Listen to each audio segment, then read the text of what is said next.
Hello everyone, welcome to a drama-filled story from Seville, Spain.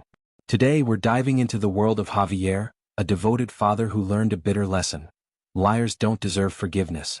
Under the vibrant lights of the flamenco city, his wife, Carmen, hid secrets behind her working late excuses. But Javier wasn't fooled. He tracked her, gathered evidence, and stunned her with divorce papers right at the hotel. Let's explore his heartbreaking yet empowering journey. I, Javier, stood in our small Seville apartment, the glow of streetlights filtering through the window. The sound of flamenco guitars from the Feria Gastronómica festival echoed in the distance, but my heart was heavy. Carmen's phone, my wife's, lit up on the table. Meet me at El Arenal 9 p.m., from someone named Diego. She'd said she was organizing an event at the Alfonso XIII Hotel tonight, not the lively El Arenal bar district. My heart pounded. I used to be a talented chef, crafting tapas that left diners in awe. Now at 35 I stay home to care for Sofia, 8 and Mateo, 6, so Carmen, 36, can shine in her event planning career. She's a star with a captivating smile and frequent business trips. I was proud, but lately Carmen's been distant. She's working late too often, wearing unfamiliar perfume, her phone always locked. Who's Diego? I wondered, staring at a family photo on the wall. 10 years of marriage and I'd never doubted Carmen. But memories of betrayal from college resurfaced, reminding me that fidelity is a line not to be crossed. I wanted to confront her, but I feared the answer. Seville sparkled outside with its cobblestone streets and orange blossom scent, but inside me a storm was brewing. I needed the truth no matter how painful. The apartment was quiet the next morning, only the drip of the coffee maker breaking the silence. Sofia and Mateo were at school, leaving me with my chaotic thoughts. Diego's message lingered like a discordant flamenco note, echoing in my mind. Carmen left early, kissing my cheek, promising to be home before dinner. But her words felt like a breeze passing through Seville. 10 years ago, an ex-girlfriend shattered me by confessing to an affair after months of lies. I swore I'd never be blind again. I needed proof before confronting Carmen, though each step weighed on me. Sitting on the sofa, I opened my laptop, trying to recall her old email password. No luck. Her phone was always with her, but I remembered the location-sharing app we used to manage the kids' schedules. Opening it, I saw Carmen in central Seville, not at the Alfonso XIII Hotel as she'd claimed. I called Miguel, my best friend from high school, now a taxi driver with a sly smile and a readiness to help. Need your help, urgent? I said, my voice low. What's up, Javier? He asked. I sent him Carmen's location, and that evening Miguel followed her. When he called back, his voice lacked its usual cheer. She went into a boutique hotel in Santa Cruz, not an event venue. Some guy was with her, looked like a flamenco dancer. My blood boiled. Santa Cruz, the old quarter with narrow alleys, white walls and vibrant bougainvillea, now felt like a maze hiding Carmen's secrets. I remembered strolling there with her, hand in hand, as she shared dreams of organizing Seville's grandest festival. Now those memories were tainted by betrayal. That night, as Carmen slept, I slipped her phone from her side. The passcode was our wedding date, a detail that stung. In her photo gallery I found her in a flamenco bar, red dress blazing, arms around a man, definitely Diego. The music, the scent of sangria, the dim lights seemed to leap from the photo. I forwarded it to my email, erased my tracks, but guilt surged. I was becoming a spy in my own marriage. The next morning I checked Carmen's coat hanging by the door. A whiff of unfamiliar cologne hit me, not mine. In the pocket I found a flamenco show ticket with a handwritten note. Thanks, Diego. My heart felt crushed. I texted Miguel, meet me at La Carboneria tonight. He replied instantly, done, but be careful, Javier. Truth can hurt more than lies. At La Carboneria, amid guitar strums and cigarette smoke, I told Miguel everything. You sure? He asked, sipping wine. If you're wrong, you'll destroy everything. I nodded, though doubt gnawed at me. Miguel agreed to keep tracking Carmen but warned me of the truth's cost. Seville's beautiful, but it hides plenty of secrets, he said, glancing at the cobblestone street. Back home, I opened my laptop, searching for Diego on social media. He was a renowned flamenco dancer, performing at Feria. One post showed him at a bar, Carmen beside him, smiling as if I didn't exist. I saved the photo, feeling Seville crumble beneath me. But I needed more proof. I recalled Carmen leaving her laptop home during a business trip. I opened it and luckily she hadn't changed the password. In her emails I found a thread with Diego, starting from an event planning conference last year. Meet me at Tablao El Arenal 8 p.m., one read. Another from Diego, you're my flame. I forwarded them, my hands shaking. Each word was a stab. I rummaged through Carmen's things, finding a small silver bracelet in her purse, engraved with DNC. Not my gift. I sat on the floor, recalling the night we danced under the moon at Plaza de España, vowing to stay together forever. Now that vow dissolved like smoke. I texted Miguel, Carmen's at a hotel tomorrow night. Can you come with me? He replied, I'm there. Seville glowed outside with orange blossoms and festival laughter. But inside me a storm had begun. I didn't want to believe Carmen betrayed me, but I couldn't live in lies. The truth, however painful, was the only path. The morning coffee's aroma didn't soothe the ache in my chest. At the breakfast table, I watched Sofia and Mateo giggle, oblivious to the storm brewing. Carmen swept into the kitchen, her work dress clinging to her, her eyes briefly meeting mine before kissing the kids' foreheads. I'm busy today, but I'll be home early, okay? She said, her voice sweet. I nodded, but in my mind, the silver bracelet engraved DNC burned. After dropping the kids at school, I called my mother, Ana, who holds Seville's traditional values dear. In her small Triana home, she sat across from me, hands clasped. You suspect Carmen? She asked, voice low. I told her about Diego, the emails, photos, and the Santa Cruz hotel. She shook her head, eyes worried. Family is everything, Javier. Think of Sofia and Mateo. If you make a scene, the whole clan will talk. Our reputation will be ruined. Her words felt like a stone on my chest. In Seville, where everyone knows each other through narrow streets, a divorce isn't just personal. I returned home, my mind a mess. Carmen texted, working late tonight, you've got the kids. I didn't reply, staring out the window at the sunlit bougainvillea. I wanted to believe Mom to keep the family for the kids, but each of Carmen's lies cut deeper. That afternoon I did something for myself. I signed up for a cooking class at a local culinary school, where I'd once dreamed of teaching. In the bright kitchen, amid herb scents and chopping sounds, I met Elena, a woman in her 30s with a warm smile and a passion for tapas. You worked at Casa Morales, right? She asked, eyes sparkling as she recognized me. I nodded, feeling a spark of my old self. Elena shared her journey of opening a cafe, encouraging me, don't let your talent sleep.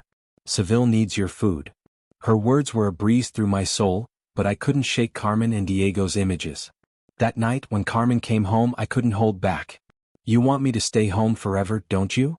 I asked, voice calm but sharp. She frowned, setting down her bag. What do you mean? My job supports us. What do you want, to go back to restaurants and leave the kids with a nanny? Her words stung like a slap. I wanted to scream about Diego, about her nights away from the office, but I stayed silent. I just want to be me, I said, turning away. Carmen didn't reply, just walked to the bathroom, leaving a trail of unfamiliar perfume. Later, I searched her closet for more clues. In a small box, I found a red silk scarf, the kind flamenco dancers use, with a delicate D embroidered. I gripped it, feeling my heart tear. I texted Miguel, Carmen's out again tomorrow night. I need to know exactly where. He replied, okay, but you're walking a dangerous line. A cold chill spread through me now. The red silk scarf with the embroidered D lay in my hand, a silent accusation. Carmen left this morning with a forced smile, saying she had to oversee an event at Plaza de España. I didn't respond, watching her disappear behind the door, my heart heavy as lead. I couldn't live in doubt anymore. Opening my laptop, I checked the location-sharing app again. The dot for Carmen stopped in Santa Cruz, not Plaza de España. The boutique hotel El Patio, a discreet spot with a courtyard of orange trees, appeared on the screen. I texted Miguel, tonight El Patio 8 p.m. I need you. He replied instantly, I'll park nearby. But Javier, are you sure? I didn't answer. I had no choice left. That afternoon, I visited a lawyer's office in central Seville. Marta, a sharp-eyed middle-aged woman, listened to my story. I showed her the photos of Carmen and Diego, the emails, the flamenco ticket, and the silver bracelet. You've done well, she said, voice steady. With this, divorce will be straightforward, especially if you want custody. I nodded, but the thought of Sofia and Mateo made my eyes sting. I didn't want to shatter their world, but I couldn't let Carmen keep lying. That evening, I stood before the mirror, wearing a simple black shirt, hiding my trembling. My phone buzzed, a text from Carmen, event running late, don't worry. I gave a bitter smile, pocketing the phone. On the way to Santa Cruz, Seville unfolded like a painting, golden lights from tapas bars, laughter from tourists, the scent of orange blossoms mixed with cigarette smoke. But I only saw El Patio, where Carmen was destroying our 10-year marriage. Miguel waited at the street corner, his taxi blending into the traffic. "She went in 20 minutes ago with that guy," he whispered, pointing to the hotel. I took a deep breath, clutching the documents Marta prepared, divorce papers and copies of evidence. "Thanks," I said, stepping out. Miguel grabbed my shoulder. "You're stronger than you think." Inside El Patio, the atmosphere was cozy with candlelight and soft flamenco music. I asked the receptionist about a Mrs. Carmen Lopez, saying I had urgent documents. The young woman, with a polite smile, directed me to the second floor, room 204. My heart pounded as I walked through the tiled hallway.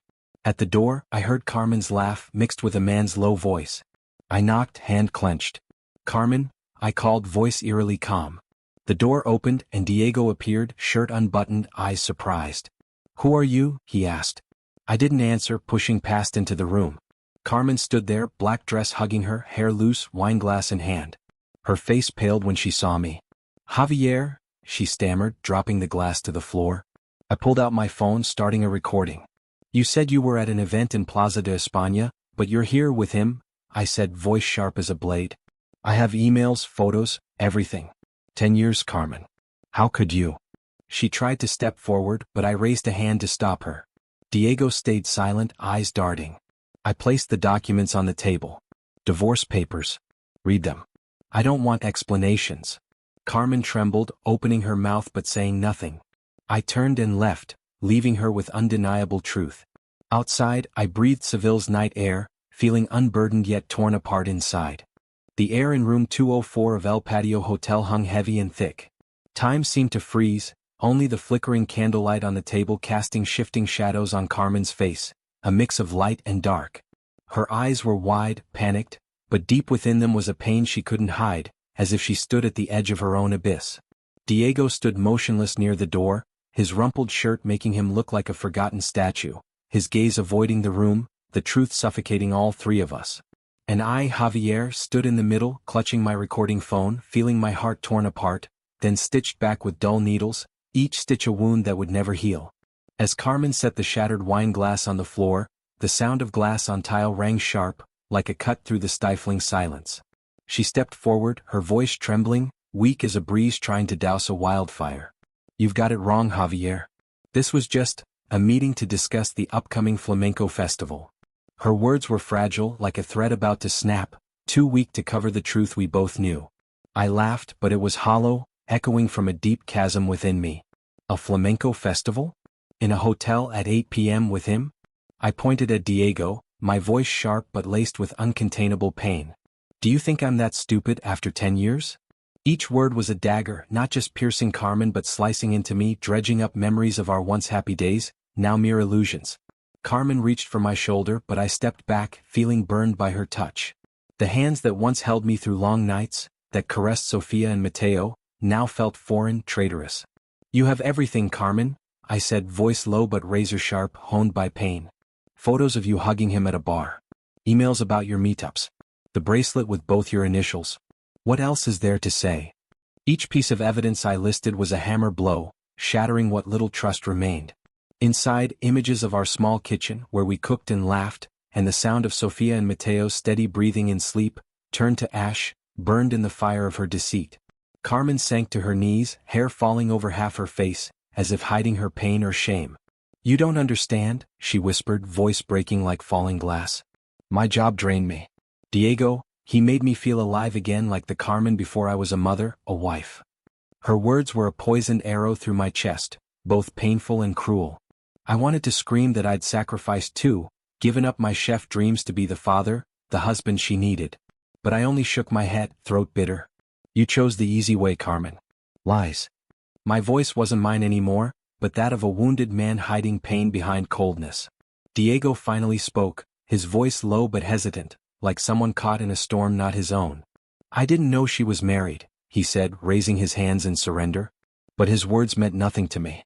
He was just a shadow in this nightmare, a part of the collapse Carmen chose. I pulled the divorce papers Marta prepared from my bag and placed them on the table, next to the red silk scarf I'd found yesterday, the final proof of betrayal. "Sign it," I said, locking eyes with Carmen, But my gaze was no longer that of a loving husband, but of a stranger protecting what remained of himself. Or we'll meet in court. Carmen touched the papers, hands shaking, but didn't open them. Javier for Sofia Mateo, can we talk privately? She pleaded, her voice a desperate cry, but it only deepened my pain. The kids, the reason I'd lived, forgiven, now became a sharper blade. I shook my head, feeling the world crumble beneath me. There's nothing left to say. You chose him, chose nights here over family. I saved the recording on my phone, each action like a hammer nailing the coffin of our marriage. Then I turned, leaving the room, Carmen's calls echoing behind, but they were just wind through an abandoned house. The hotel hallway glowed dimly with golden light, leading me to a strange world where I was no longer yesterday's Javier. In the courtyard, the sweet orange blossom scent didn't soothe the pain screaming in my chest. It only reminded me of days we walked under those trees, hand in hand, dreaming of a future now shattered. Miguel waited in his taxi, his worried eyes wanting to ask but holding back. Done? He asked softly. I nodded, climbing in, feeling like I'd stepped out of a nightmare with no escape. Take me home, I said, but I knew home was now an empty place without Carmen, without what I once called family. Seville passed by the window with lit tapas bars and carefree laughter. I closed my eyes, seeing Carmen kneeling for forgiveness, but I knew I couldn't go back. The divorce papers were filed, and I wouldn't let Sofia and Mateo grow up in a house of lies. The next morning, Seville's sunlight slipped through the curtains, golden but cold, dusting the apartment with the ashes of ruin. Sofia and Mateo ate breakfast, the clink of dishes harsh, filling the void where family laughter once rang. Carmen didn't come home last night, and I wasn't surprised. The image of her kneeling in room 204, shattered glass, desperate eyes, was sharp as a blade in my mind. But the pain had given way to a numb emptiness, as if my heart had turned to stone. Dropping the kids at school, I forced a smile when Sofia asked, "Where's Mom, Dad?" "She's busy with work," I said, but her doubtful eyes pierced my chest. Back home I called Marta, my lawyer. "I've filed the divorce," I said, sending the recording and documents via email. Marta's voice was steady. "With this evidence, you'll win. But divorce is a battle, especially with kids." I nodded, though she couldn't see, feeling like I was stepping into a storm. At noon, Carmen appeared at the door, eyes red, hair hastily tied, looking lost. She sat across from me at the kitchen table, hands clenched as if holding on to something broken. "Javier, can we talk?" she asked, voice hoarse, weak. I shook my head, pointing to a chair. "Sit. But don't make promises. I'm done with lies." She bit her lip, tears glistening. "You don't understand my pressure. Diego was a mistake. I don't want to lose our family." I looked at her, the woman I once loved more than life, now a stranger in a shattered mirror. "You lost it when you chose him," I said, voice even, but each word cut me too. I moved to stay with Miguel temporarily, leaving the kids with Carmen while the lawyers worked. Miguel's apartment, thick with cigarette smoke and crooked flamenco paintings, became a makeshift refuge. "You okay?" he asked, pouring a glass of Jerez wine. "Not yet," I replied, "but I will be." He nodded, not pushing, and I was grateful for the silence. The divorce wasn't just legal proceedings.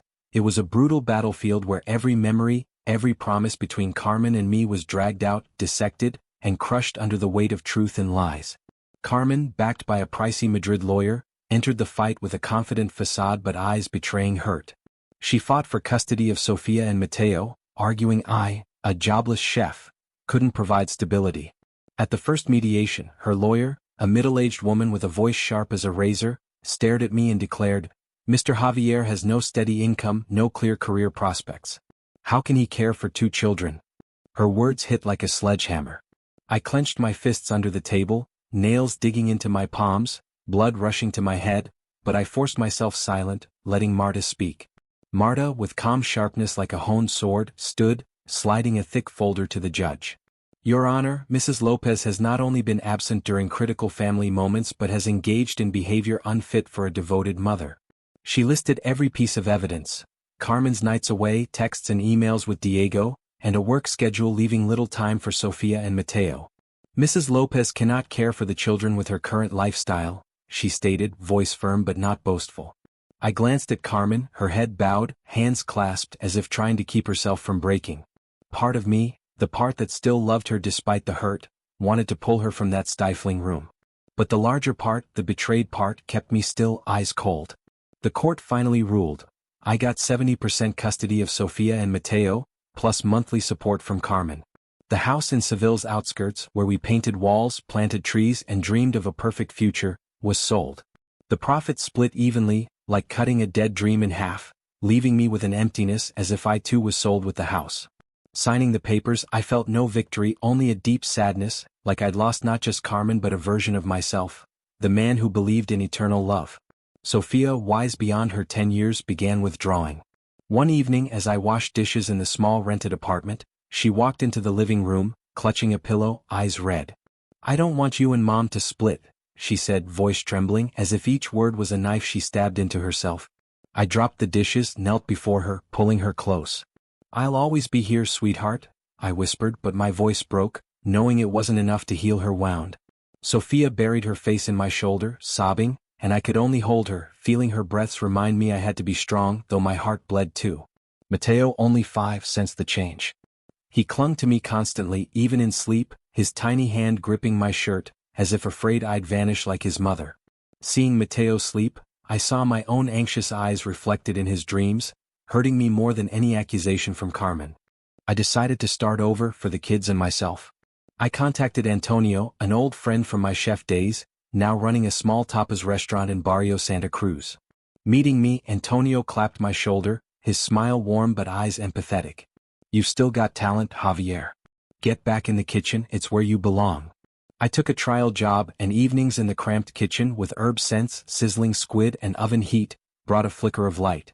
Each knife cut, each finished dish, was a small step to reclaiming the man I was, the one who dreamed of his own restaurant, who lived with passion before sacrificing all for Carmen and family. But each night, returning to the empty apartment, Sofia and Mateo's old laughter echoed, a sad song that never stopped. Seville remained vivid, with colorful street festivals, ringing flamenco guitars and Jerez wines sent in bars. But each step on the cobblestone streets carried the weight of a closed chapter. Carmen was now just the mother of my children, a stranger I once loved more than life. I didn't forgive, not because I couldn't but because I deserved truth, a life free from deceit, unshackled from broken promises. In Seville's golden sunset, I walked on, carrying Sofia and Mateo, my scars and a hope that one day, we'd find happiness again, even if only in small pieces. The kitchen at La Bodega, a small corner in Barrio Santa Cruz, was filled with olive oil and garlic aromas. I stood behind the counter, deftly wrapping jamon iberico around bread slices, my eyes scanning the lively crowd of diners. Seville, with its cobblestone streets and distant guitar strums, seemed to open a new door for me. The divorce was finalized, the old house sold, and I, Javier, was learning to walk again. This morning, Sofia hugged me before school, whispering, "Your tortilla's the best, Dad." Mateo, with a mischievous grin, added, "But I like pizza better." I laughed. The first time in months I felt lighter. With 70% custody, I had the kids most of the time, and I was determined to make our new home, a small apartment near the Guadalquivir River, a haven. Last night we made flan together, Mateo spilling sugar everywhere, but their laughter soothed my scars. Work at La Bodega wasn't just financial salvation. Each dish I created, from gambas al ajillo to patatas bravas, was a way to rediscover myself. The owner, Paco, often stood by, sharing stories of his youth cooking in Cadiz. "You've got fire in your hands, Javier," he said, eyes gleaming. "Don't let it go out again." His words made me think of my old dream, opening my own tapas bar. One afternoon I ran into Elena at the Triana market. She wore a white linen shirt, picking piquillo peppers, her smile bright as Seville's sun. "Heard you're at La Bodega?" she asked, excited. I nodded, sharing my busy days. Elena, now a food critic for a local magazine, suggested, "You should join the Feria Gastronómica next month. It's a chance to get noticed." I hesitated, but her encouraging eyes made me agree. I started writing a cookbook, jotting down Spanish recipes mixed with family memories, my mother Anna's albondigas or croquetas I crafted for the kids. Each page was a step toward healing, not just from Carmen, but from years I let myself fade into the shadows. I sent the manuscript to a small publisher, heart pounding like my first day in a professional kitchen. Carmen occasionally visited Sofia and Mateo, bringing gifts and late apologies. "I'm trying to change," she said once, standing at the apartment door. I nodded, not wanting to reopen wounds. She was the kids' mother, but no longer someone I trusted. I focused on them, my work, and the upcoming Feria Gastronómica, where I'd showcase my signature tapas. The Feria Gastronómica lit up Alameda to Hercules Square, with stalls fragrant with paella, jamón, and sangria. I, Javier, stood behind La Bodega's booth, hands dusted with flour from rolling bread for my signature tapas, crispy fried shrimp with spicy aioli sauce. The crowd buzzed, laughter mingling with flamenco drumbeats from a nearby stage. For the first time in months I felt I belonged in Seville, not just as a father but as a chef, a man alive. Sofia and Mateo ran around the booth, Mateo waving a bread slice. "Dad, this is better than pizza." I ruffled his hair, heart warm. Elena appeared, camera over her shoulder, smile radiant.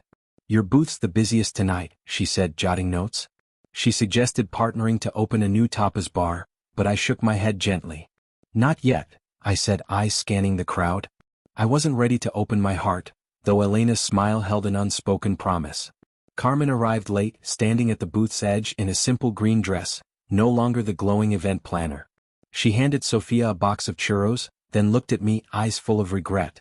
"You're doing great, Javier," she said softly. I nodded, silent. She was the mother of my kids, but the gap between us was an uncrossable river. As she left, Sofia gripped my hand, sensing my emptiness. Late that night, I stood on the apartment balcony, watching the Guadalquivir River shimmer under moonlight. Seville, with its orange-scented alleys and vibrant life, had seen me fall and rise. I thought of the cookbook awaiting a publisher's response, the tapas bar I might one day open. Fidelity, once my most cherished value, now meant something new, loyalty to myself. I wondered, would I ever trust in love again, or would Seville's lights forever be where I found myself? The answer lay somewhere in the days ahead. We truly admire Javier's journey. From the pain of betrayal, he rose, securing 70% custody of Sofia and Mateo, along with support to rebuild his life. Returning to the kitchen, joining the Feria Gastronómica, and writing a cookbook prove his strength. Seville, with its radiant lights, witnessed Javier rediscover himself. It's a shame Carmen chose the wrong path, but Javier showed he wouldn't fall. A brighter future awaits him, whether with his own tapas bar or an open heart. Our question for you: why do some people trade love and family for fleeting moments? Should Javier open his heart again or focus on his career and kids? Share your thoughts in the comments below. Thanks for following this story. Don't forget to like, subscribe, and hit the notification bell to catch our next videos.